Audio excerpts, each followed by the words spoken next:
और आपको बताएं कि जमानत मंजूर कर ली गई है और ये मलीर कोर्ट में अभी तक ये डिटेल्स सामने आई हैं और अभी आपको बता रहे हैं कि हमाद यूसुफ के खिलाफ जो केस था उसको डिस्चार्ज कर दिया गया है। बिल्कुल जी, एक अहम खबर अपने नाज़रीन के साथ हम शेयर करते चलें कि हमाद यूसुफ साहब का आज जो केस था, आज जो मलीर कोर्ट में उनको पेश किया गया था और जो केस उनके खिलाफ जो वहां पे दर्ज किया गया था, जो एफआईआर दर्ज किया गया था, इस केस को डिस्चार्ज कर दिया गया है और 1 घंटे के अंदर जो एफआईआर काटी गई थी और उसी तरीके से उनको उनके घर से अबडक्ट किया गया था। 8 घंटे के बाद फिर अनऑफिशियल जराये से पता चला कि जी हाँ, उनको गिरफ्तार किया गया और उसके बाद 24 घंटे में उनको पेश भी नहीं किया गया और जब सुबह पेश किया गया तो ना उनकी फैमिली से मिलने दिया गया, ना उनके वकील से मिलने दिया गया। लेकिन अब जो समाअत हुई है उस समाअत में हम आपको बताते चले कि इस केस को डिस्चार्ज कर दिया। फारूक समी हमें मजीद तफसीलात देंगे। फारूक समी, ये फौरन ही केस डिस्चार्ज कर दिया गया अदालत की जानिब से, मामला न जुडिशियल रिमांड की तरफ गया न फिजिकल की तरफ गया, ये पहले ही निपटा दिया गया। मजीद तफसीलात हमें दीजिएगा।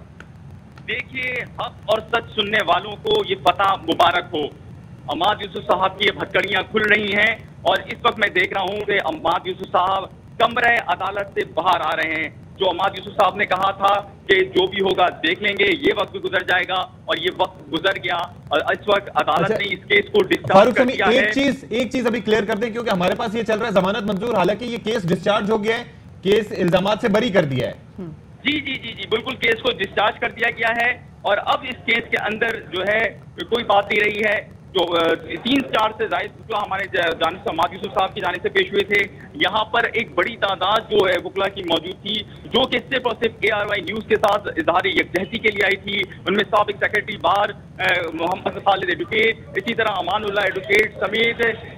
वकला की एक बड़ी तादाद यहाँ पर मौजूद थी, जिन्होंने इजहार यकजहती की और अपने साथ यहाँ पर जो वकील थे नईम कुरैशी हमाद यूसुफ साहब के, उनके साथ इजहार यकजहती करके उनके साथ डाइस संभाला और उसके बाद उन्होंने यहाँ पर दलाइल दिए। जो दलाइल दिए गए थे उन दलाइल में ये कहा गया है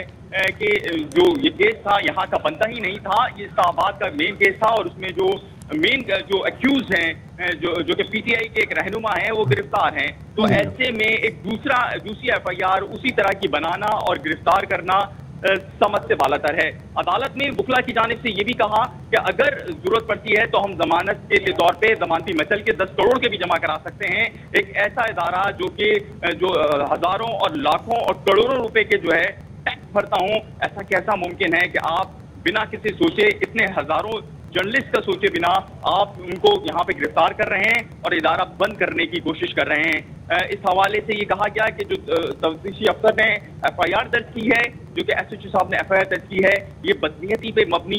लगती है। ये कहना था नईम कुरैशी एडवोकेट का, उनका ये कहना था कि ऐसे FIR दर्ज कराने से ये जो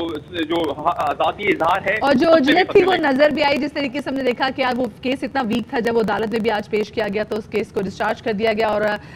हमाद यूसुफ साहब को आज बरी भी कर दिया गया। और आपने जैसे कहा कि आप देख रहे थे कि उनके हाथों से हथकड़ियां जो हैं वो खोली जा रही हैं,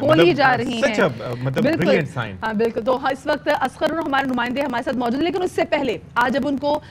समाअत के लिए पेश किया जा रहा था और पहले जब उनको डिप्राइव रखा कि उनको न वकील से मिलने दिया जा रहा था और ना उनको उनकी फैमिली से मिलने दिया जा रहा था, तो वहां पे भी कहीं ना कहीं नजर आ रहा था कि ये विक्ट्री साइन जी फाइनली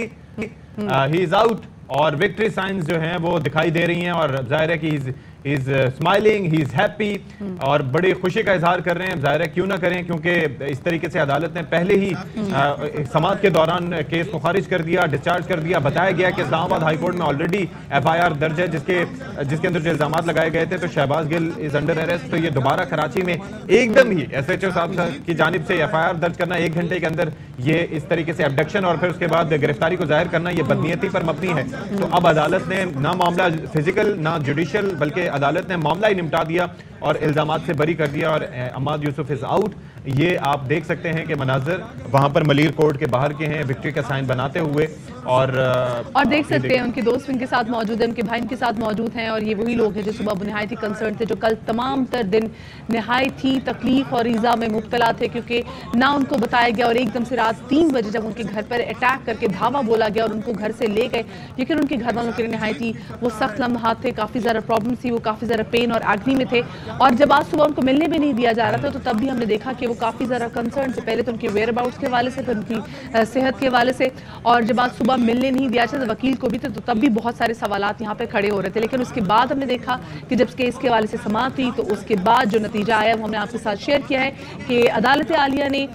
इस हवाले से जो केस जिसमें उनको नामजद किया गया था उनको बरी कर दिया है, उनको जितने भी इल्जाम उन पर लगाए गए थे उनसे बरी कर दिया गया है। और अदालत से बाहर, कमरे अदालत से बाहर जब अमाद यूसुफ साहब आए, हम देखते हैं उनके अकरबा वहाँ पे मौजूद हैं, उनके भाई वहाँ पर मौजूद, और उसके बाद उन्होंने विक्ट्री का साइन दिखाया और ये काफी ज्यादा रिलीफ का साइन। और आप ये देखें कि किस कदर मेंटल ट्रॉमा से उनकी फैमिली गुजरी है, उनकी अहलिया गुजरी हैं, उनके बच्चे गुजरे हैं, घर में घुसकर जिस तरह से उनके फंडामेंटल राइट्स को वायलेट किया गया, उसके हवाले से हमने आपको आइन के आर्टिकल्स भी पढ़ के बताया कि किस तरीके से ये पाकिस्तान में किया जाता रहा, और इसकी सबसे बड़ी मिसाल अभी सामने आई है। और उससे हट के आप ये देखिए कि 32.5 से 33 घंटे की ये ऑर्डील थी जिसका उनका अहले खाना को सामना करना पड़ा। रात 2 से 2:30 बजे ये सारा अमल हुआ। उसके बाद अब कई 4-5 घंटे तक तो पता ही नहीं था कि वो कहां पर हैं। उसके बाद उन्हें जो एसएसपी ऑफिस में रखा गया, फिर उसके बाद एफआईआर के हवाले से भी हम तगदो करते रहे। हम स्पेसिफिकली कल दोपहर तक उनकी वेयरअबाउट्स के बारे में, लेकिन इनिशियली ऑफ द रिकॉर्ड पता चल गया था कि जी कहां पर उन्हें रखा गया है। फिर उसके बाद बिलाखिर गिरफ्तारी डाली गई,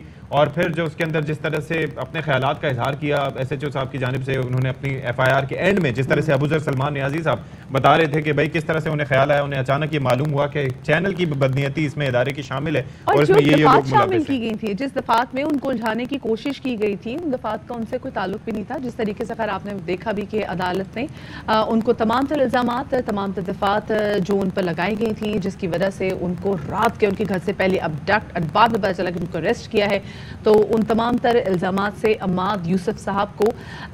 बरी कर दिया गया है। और ये केस अमाद यूसुफ साहब के खिलाफ केस भी अदालत ने ख़त्म कर दिया है। और आप कमरे अदालत से बाहर आते हुए अमाद यूसुफ साहब को देख सकते हैं कि किस तरीके से वो विक्ट्री का साइन दिखा रहे हैं। Such a relief for the family and for the friends and for the colleagues, relief for everyone. अहम तरीन खबरें अब एक क्लिक की दूरी पर। आपके पसंदीदा टॉक शोज हों या अहम मुल्की या गैर मुल्की शख्सियात की न्यूज कॉन्फ्रेंसेस, हर लम्हा बाखबर रहने के लिए सब्सक्राइब करें हमारा YouTube चैनल। मौसम की सूरत हाल हो या खेल के मैदान से खबरें,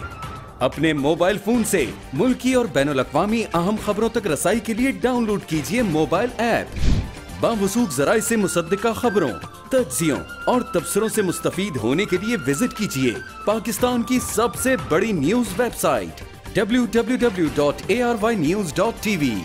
इन सब के अलावा पाकिस्तान का सबसे बड़ा फेसबुक पेज हो, सबसे बड़ा न्यूज इंस्टाग्राम अकाउंट या फिर ट्विटर, ARY न्यूज पहुंचा रहा है खबरें सबसे पहले आप तक, ताकि आप रहें हर लम्हा बाखबर।